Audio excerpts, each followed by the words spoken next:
Ooh, well, that's a tricky one. Okay. What are my 3 most recommended books for Scrum Masters and why? Okay. Really wish I'd had a moment to get the books on hand. But number 1, Lisa Adkins' Coaching Agile Teams. You might be sat there saying, I'm a new Scrum Master, why do I need an Agile Coach's book? Because a Scrum Master is an Agile Coach. In it, Lisa breaks down the many faces of an Agile Coach, talks about them. It's getting on, but it's still a solid book. It's talking about all those ways that you can serve the team, the product owner, the organisation. And it gives you a real flavour of what your day-to-day role looks like, which is, to be honest, very varied. So, number 1, Coaching Agile Teams. Number 2, another bit of an old one, Collaboration Explained by Gene Baker. So, this is a facilitation book. Right? One of the weakest points I see with many Scrum Masters is their ability to facilitate a meeting. Not because they don't get it, but because they've never seen it done well. Most organisations lack decent facilitation standards.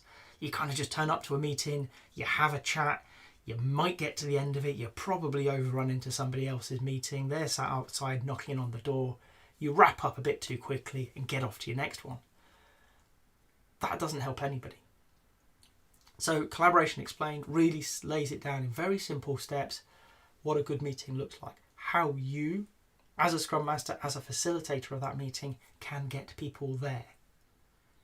Okay. So number 2, Collaboration Explained by Gene Baker. And number 3, so many to choose from.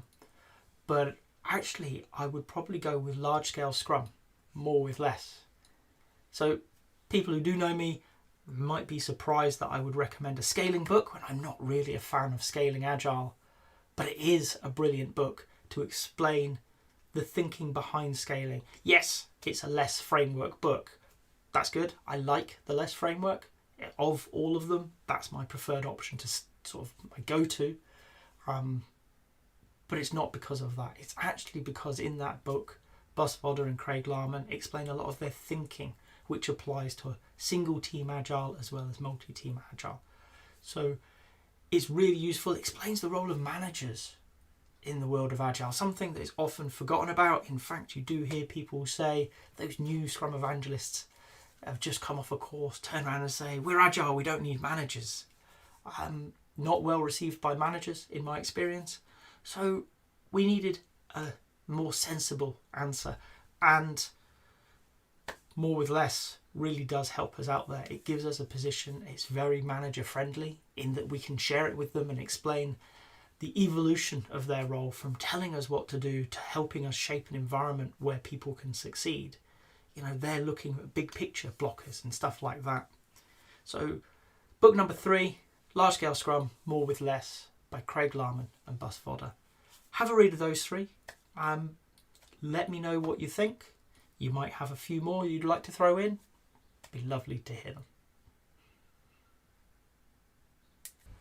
If you've got to this point in the video, I hope you've enjoyed it. If so, a like would be appreciated. If you want to hear more from me, more answers to questions that maybe you've got in the Agile world, please subscribe to the channel. And if you've got a question that you really want answered, drop it in the comments. I promise we'll get around to it. Thank you.